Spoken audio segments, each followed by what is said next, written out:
Welcome to Tech Bytes and News, your daily roundup of articles featured in Hacker News. Today, we're diving deep into the surprisingly complex world of calculator app development. You wouldn't think it, but building a calculator that consistently gives correct answers is far from trivial. Right?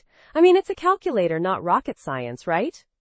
Wrong! This article completely blew my mind. It starts with a simple observation. The iOS calculator gets some basic calculations wrong, while Android gets them right. Exactly. The discrepancy hinges on how these apps handle floating point numbers. Floating point arithmetic is inherently imprecise. It can't perfectly represent many numbers, like 0.3 or 10,100. This leads to inaccuracies, as seen in the iOS calculator's flawed calculation of 10,100 plus 1 minus 10,100. Which should equal 1, not 0. Amazing, right? So Google, in their infinite wisdom, tasked Hans J. Boehm, the legend behind the Boehm garbage collector, with fixing this. Can you believe it?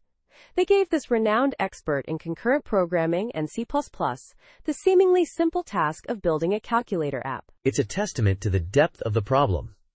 Boehm's journey started with bignums, arbitrary precision integers, which solved the initial problem, but only for integers. Then he tackled fractions, using bignums for numerators and denominators. But even that wasn't enough. No, it wasn't. He then moved on to algebraic numbers, representing them as polynomial equations. But this still couldn't handle transcendental numbers like pi.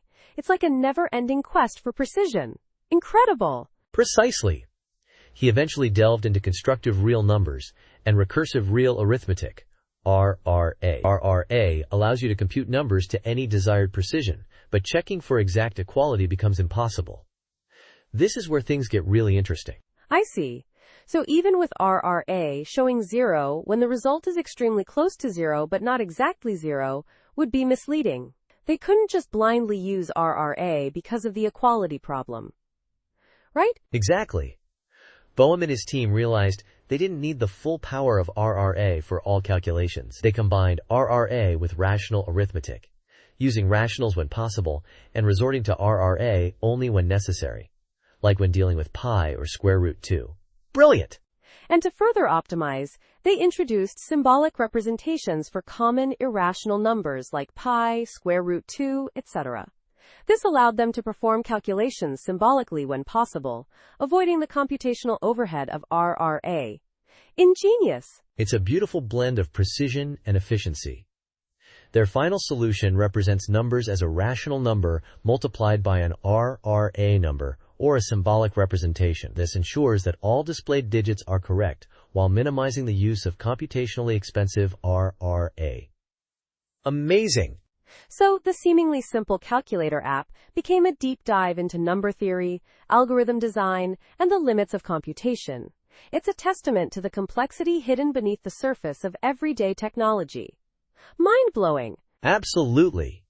It's a fascinating story of how a seemingly simple task pushed the boundaries of what's computationally possible. And remember, next time you use your Android calculator, appreciate the incredible engineering that went into making it work so flawlessly. Thanks for joining us on Tech Bytes and News. Goodbye. Bye-bye.